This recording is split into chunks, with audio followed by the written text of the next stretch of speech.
a little bit before we get to Judges 18. So let's throw up our PowerPoint.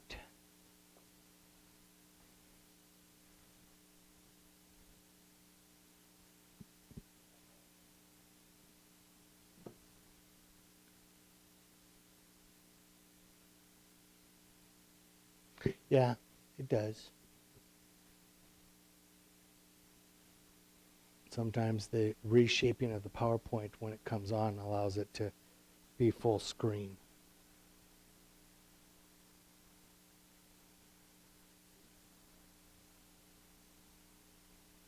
I'm just glad it's a simple fix most of the time.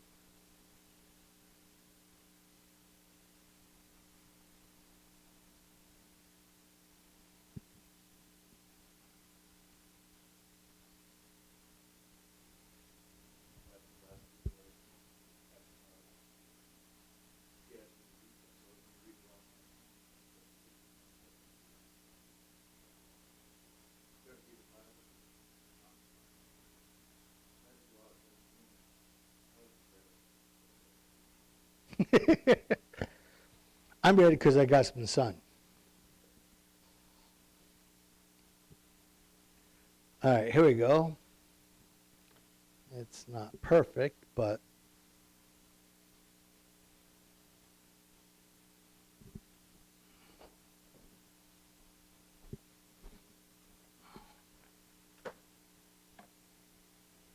I guess that is the bottom. All right. How many of you have recognized are we living out God's plan for our life? And that question kind of implies an earnest thought. That question implies an analysis.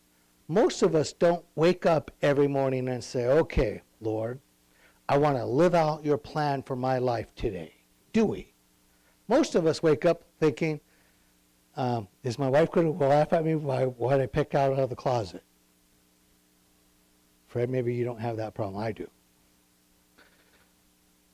Maybe you think about the chores of the day. Maybe you think about what's going to happen. Maybe you have a task that's immediately following that you have to jump into. And it's real easy for us to get off track of the spiritual aspect of living. And so there are several times in scriptures where we see this concept, are we doing what is right in our own eyes? Are we doing what is right in our own eyes? And I throw that out there because we see in Scripture several occasions where God says to the Israelites, you are doing what is right in your own eyes, not what is right in my eyes.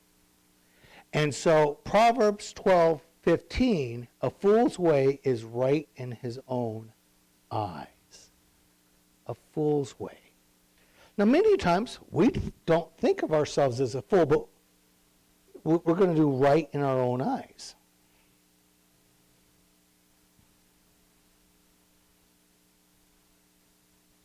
Deuteronomy 12, Moses writes this text to us in chapter 12, verse 8 through 14.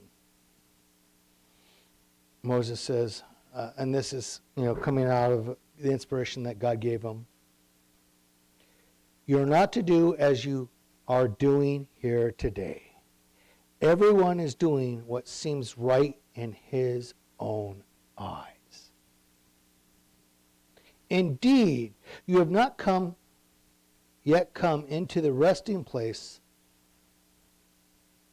the inheritance that the Lord your God is giving you. And when you cross the Jordan and live in the land that the Lord your God has given you to inherit, and he gives you rest from all your enemies around you, and you live in security, then Yahweh your God will choose a place to have as his dwelling. Bring there everything I command you, your burnt offerings, your sacrifices, your offerings of the tenth, that's your tithe, personal contributions, and all your choice offerings you vow to the Lord. You will rejoice before the Lord your God, you, your sons, your daughters, your male and female slaves, and the Levite who is within your gate, since he has no portion or inheritance among you. Be careful not to offer burnt offerings in all the sacred places you see. You must offer your burnt offerings only in the place the Lord has chosen. The Lord chooses in one of your tribes. And there you must do everything I command you. Now, the statement seems bold, kind of simple, kind of encompassing. It covers a lot of territory, right? He says, do this the way I say to do it. And he's very specific. Don't worship in the sacred places that you come across. Don't do that. You're to only worship in the place that I pick. And his intention here is where the Ark of the Covenant rests. The Ark of the Covenant rests. And we know that later to be the place where the temple will be built.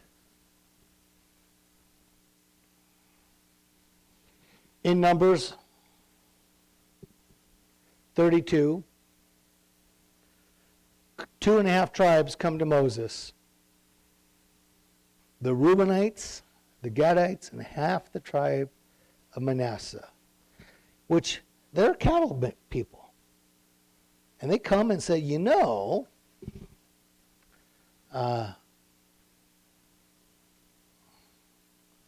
the territory on the other side of the Jordan is good for cattle. So you see in verse 3, the region is described, and in verse 4, they talk about the Lord struck down these communities so that they're free from harm. Verse 5, it says, if we have found favor in your sight, this is what the tribes are saying to Moses. If we have found favor in your sight, don't make us cross over onto the other side. Give us this land. Now, this is an interesting thing, because many scholars would tell you that what they're asking for is God's second best. Because God says, I'm going to give you the land on the other side of the Jordan as your inheritance. 2.5 tribes are coming and saying, we are happy here. This is good enough for us. Give us this land if we have found favor in your sight. So 2.5 tribes are telling God, we don't need the promised land. We don't want the promised land. We want this land. Give this to us. We've already conquered the enemy. The land is good for our cattle. This is good enough. 2.5 tribes. Don't make us go across. And of course, we have chapters that fall after this where Moses and them barter. And the conclusion is, well, you have to fight. All your fighting men have to cross the land, and none of them get to come back here until the promised land is conquered for your brothers. If you agree to that, you can have this land. The second best choice, not the first best choice. And you see all that spoken here in Numbers 32. And you see that they built cities on the other side, and they are quite content with the second best.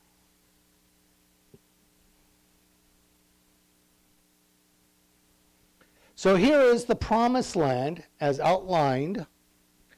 Now originally,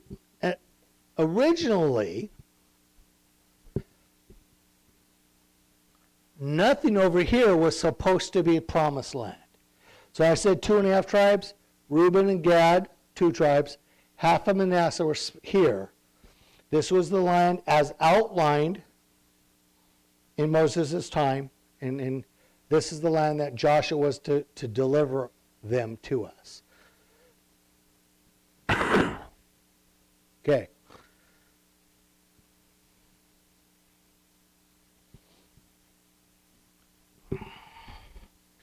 Joshua, then he and Caleb and the tribes go across the river and they conquer the enemies, and slowly but surely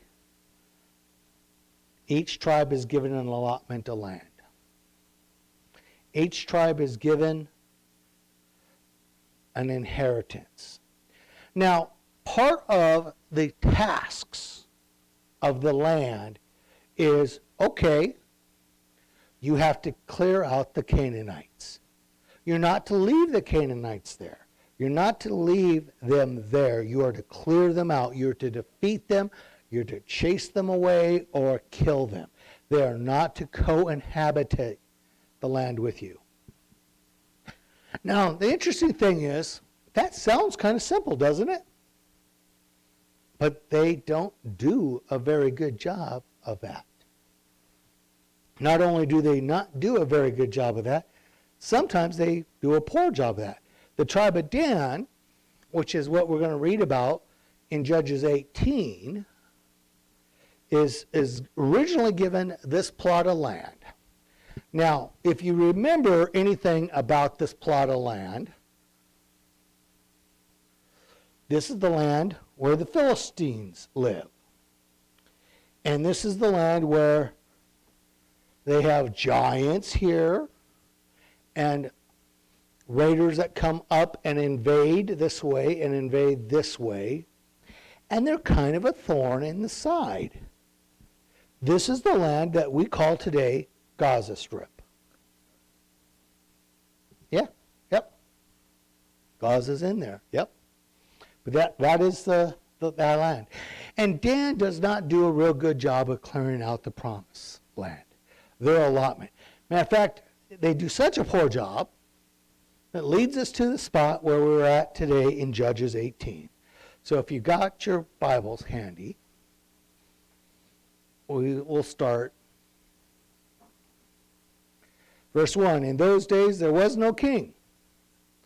The tribe of Dan was looking for a territory to occupy. Up to the time, no territory had been captured by them among the tribes.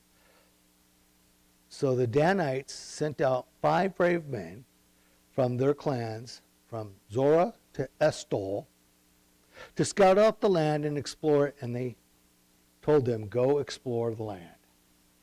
They came to the hill country of Ephraim, as far as the home of Micah, and spent the night there. While they were near Micah's home, they recognized the speech of a young Levite. They went over to him and asked him, who brought you here? What are you doing in this place? What is keeping you here? He told them what Micah had done for him, and that he had been hired him as his priest. And they said, please inquire to him. They said to him, please inquire of God, so that we may know if we will have success on our journey. The priest told him, go in peace. The Lord is watching over you, over the journey you're going on. So the 5 men came to Laish. They saw the people who were there living securely in the same way that the Sidonians, quiet and unsuspecting. There was nothing lacking in the land, no oppressive ruler. They were far from the Sidonians and have no allegiances with anyone. So let me just give you an outline of what we just talked about. they went on a trip from this place, and they stopped in Ephraim's area. And then they asked for guidance, and they were going all the way up here. Tyre and Sidon is at the top of this map. Tyre is the highest. So when it says Sidonians, it's even farther north yet. North of that dot. And they were going up there to scout out land because they could not take this land, that there was their allotment. So they find new land to take.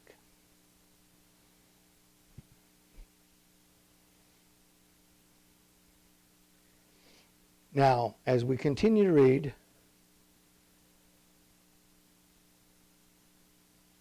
verse 8, when the men went back to their clans at Zorah and Eshtaol, the people asked them, "What did you find out?"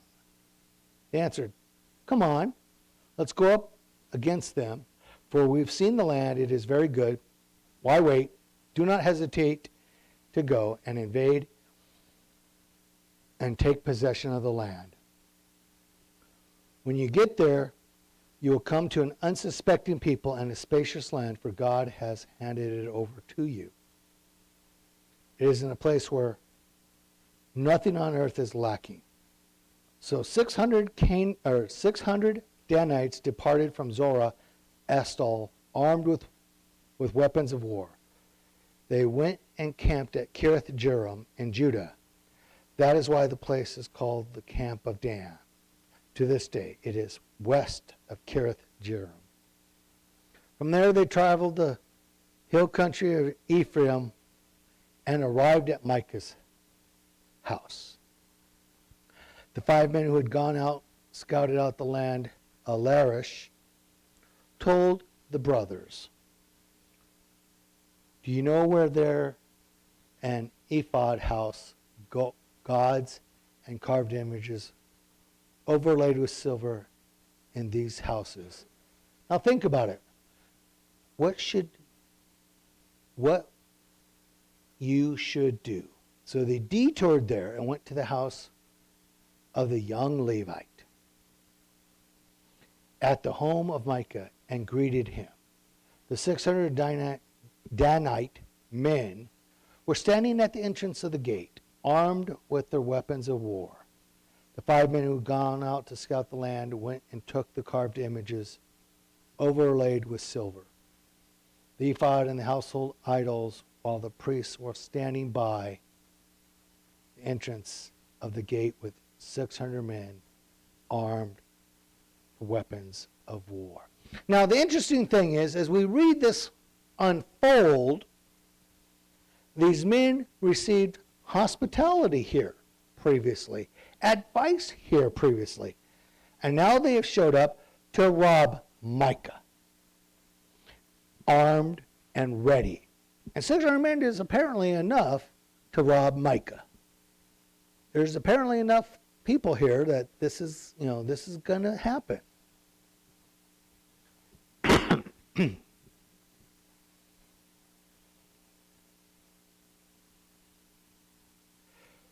Verse 19.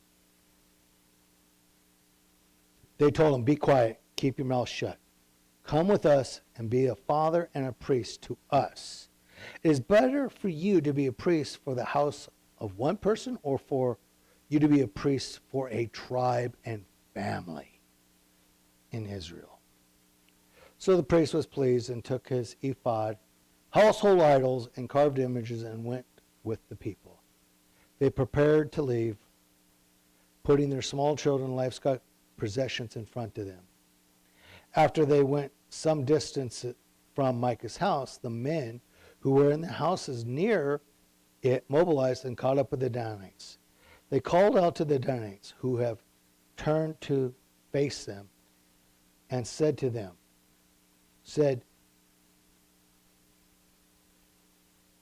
Micah, "What is the matter with you that you mobilize men?" He said, "You took the gods that I have made and the priest and went away. What do I have left? How can you say to me, what is the matter with you?" The Danites said to him, "Don't raise your voice against us, or angry men will attack you, and you and your family will lose your lives." So the Danites went on their way. Micah turned back home because he saw that they were stronger than he was. So he confronted the thieves. He confronted them. And the thieves said, "Do not raise your voice with us, or we will kill you." Think about this for a minute. Are we doing what is right in our own eyes? Are we doing what is right in our own eyes? Because these Danites felt very secure in their process. They felt very secure that they could rob from Micah, from the tribe of Ephraim, and they could take his carved images, his crafted idols, even though they weren't supposed to have any. And they felt that they could kidnap his priest. And they thought, when he caught up to them, that all they had to do was outnumber them to get their way. That's the whole synopsis of this story. We're 600 strong. You are less than 600 strong. Watch your mouth. Think about that for a minute. That's the conversation. Watch your mouth. And Micah, seeing that he was outnumbered, did not have means to fight for what was his.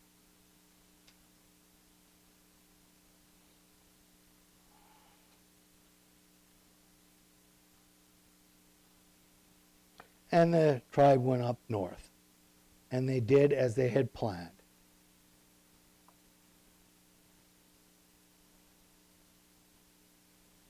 The tribes, or the people that were in the land north of Israel, became theirs. And the Danites set up carved images. This is coming out of verse 30. Carved images for themselves. Jonathan, son of Gershom, son of Moses, and his sons were priests for the Danite tribe until the time of the exile from the land. So they set up themselves Micah's carved images that had been made. And it was there as long as the house of God was in Shiloh. Now, if you remember, along comes a couple 800 years later from this, ish. Now, let me backtrack. Not 8. It's going to be more like 540 years later. Rehoboam becomes king of the northern tribes and sets up a gold calf image in this area and tells everyone on the north side of the kingdom, go worship here. He already picked a place that the tribe of Dan had with a worship center already designed, and he brought a new idol, a fancy gold calf. Now you remember, one of the things that they weren't supposed to do was have idols in the first place. That was a simple thing. The list of things do not do, making gold idols was on that list. These people were given detailed instructions that were too easy not to follow. Right? How many of you got in trouble by your parents when you were growing up for something you knew you would get in trouble for? Oh yeah. We kind of had an idea what our parents wanted us to do, right? Sometimes when we got in trouble, our mother or father, the disciplinarian of the time and moment, was like, you know you got this coming. You know you got this coming. You should know better than this, right? How many have ever heard that from your parents? You should know better than this. I have at least one fellow offender in my midst. One honest offender in the midst.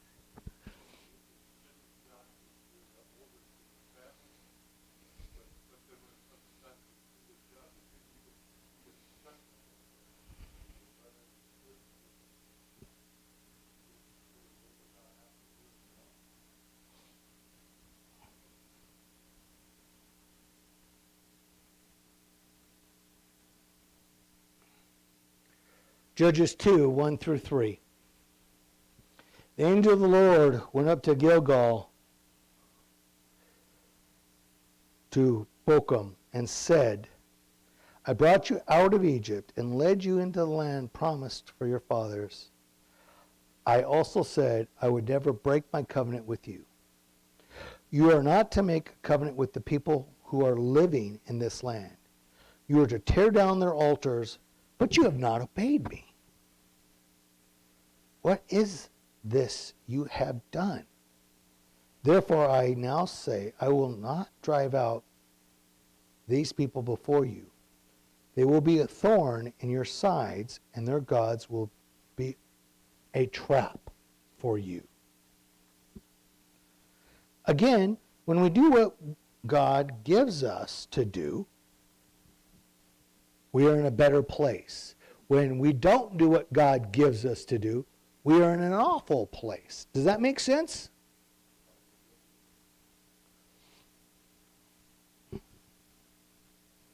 We hit this period of judges. 16 individual judges are mentioned in the book of Judges.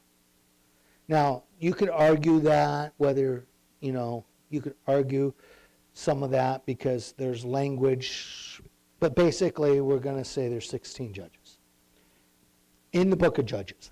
I got to clarify that because there are 2 judges outside of the book of Judges not mentioned. But we see both in 17, chapter 17, and in chapter 21, people did what was right in their own eyes. Hear me today. We get in trouble when we do what is right in our own eyes. We need to stay steadfast doing what is right in God's eyes. We need to have a heart that doesn't want to do what is right in our own eyes, because our own eyes will get us into trouble. We are not to steal from somebody else because we have the means to steal from somebody else, right? As the Danites did. They had the means, and they did so. If we don't want to give a tenth to the Lord because it's optional, we are going to face judgment from the Lord. If we don't want to worship Yahweh exclusively, it's an option of ours. We can worship other gods. If we don't want to make the road trip to Jerusalem, we can worship in these places over here, these places over here, and these places over here.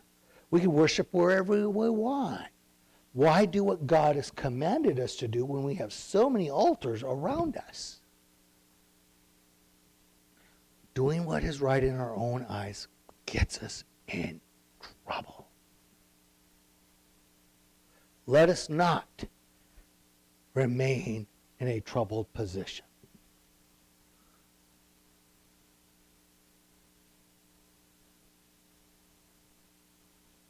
Situational ethics. Oh, that's a hot topic in the 21st century. Situational ethics. Sometimes situational ethics can be described as the greatest good for the greatest number. The greatest good for the greatest number.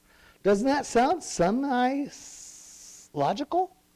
Semi-mathematical?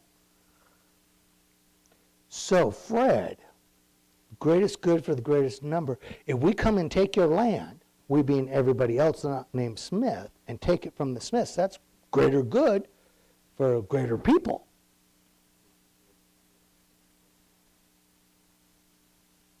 Or like in the tribe of Dan, when they took Micah's stuff.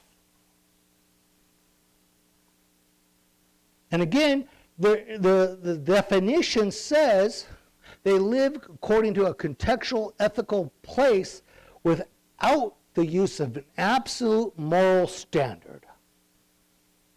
Because an absolute moral standard would say to steal from somebody is never acceptable. That's an absolute moral standard. Thou shalt not murder is an absolute moral standard. We need to live in an absolute world where the lawgiver is obeyed. Lawgiver being God. And we don't take the 10 commandments and say they're 5 commandments and 5 suggestions. As an example.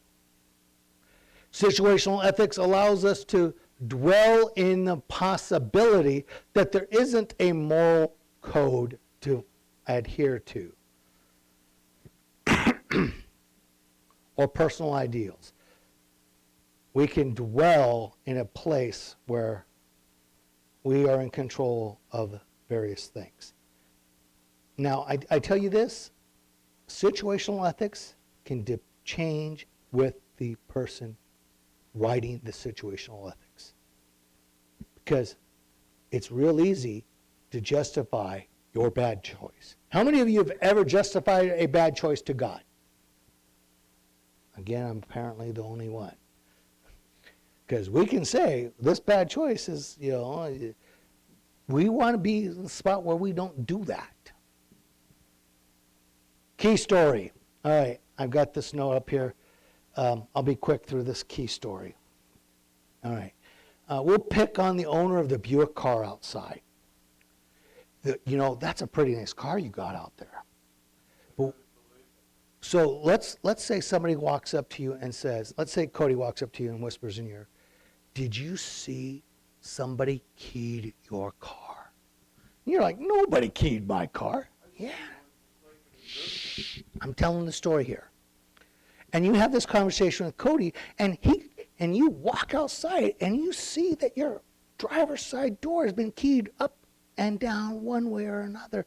And you're furious. You're looking at the door and say, who in the world would do such a thing? And Cody whispers in your ear, it's that guy that drives the Fusion. And so Mike now says, well, if he's willing to do that to my car, then I should return the like favor and go do to the Fusion what the Fusion owner did to me. And he will go and, anybody follow the logic here, or am I in left field? Am I in left? Situational ethics says it's right for Mike to key the other vehicle. And yet, there may not actually be proof. It's just one person's word of what he conveyed. Maybe it's the owner that maybe Cody's covering for somebody else. Anyway, not the point. Situational ethics, it's easy to follow the logic, as opposed to if it's wrong once, it's wrong in every scenario.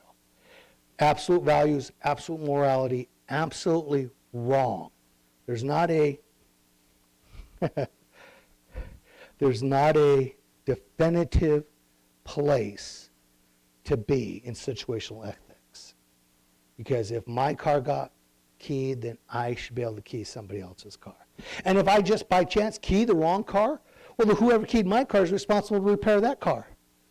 I'm not responsible because I was only reciprocating who I thought was, whether I'm right or wrong is indifferent because I'm a victim. My car was keyed, so I'm not responsible for the next car keyed.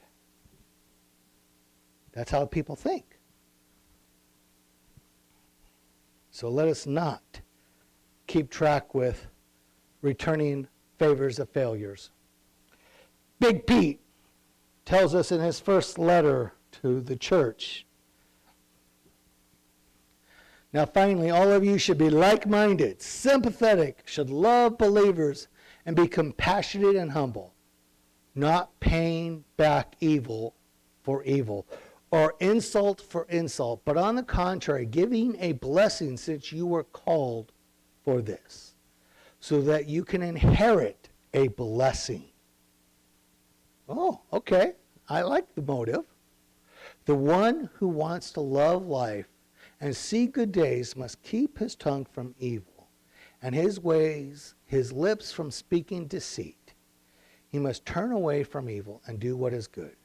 Seek peace and pursue it, because the eyes of the Lord are on the righteous, and his ears are open to those who request. But his face of the Lord is against those who do what is evil. That is a place for us to dwell. Now, because you and I are stiff-necked people, sometimes selfish, sometimes capable of doing our own things or doing what is right in our own eyes, we have to understand the Lord in this area. Big Pete also tells the church, the Lord is not slow in keeping his promises as some understand slowness. He is patient with you, not wanting anyone to perish, but everyone to come to repentance. Now, how many of you are glad that the Lord is patient with you? Now, this should give you the heart and idea to be patient with others. It should give you the idea that not only because he's patient with you, you want to share that patience with those that around you. Therefore, dear friends, while you are waiting for these things, make effort to be found at peace with him without spot or blemish. Also regard to the patience as the Lord as an opportunity for salvation, just as our dear brother Paul has written to you according to the wisdom given to him. Allow us to see the patience of the Lord as an opportunity for salvation to those who get to experience that patience.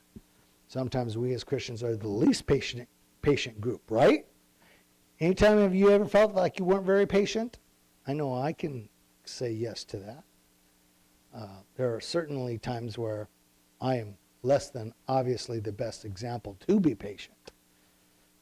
But we are to be patient with others as well as to be grateful for the Lord being patient with us. So again, I ask, are you doing what is right in your own eyes? Or are you walking out God's life, doing what is right in his eyes? Again, situational ethics just gets us into trouble. It does. Let us not be the group of people that lives with situational ethics. Let's close in song.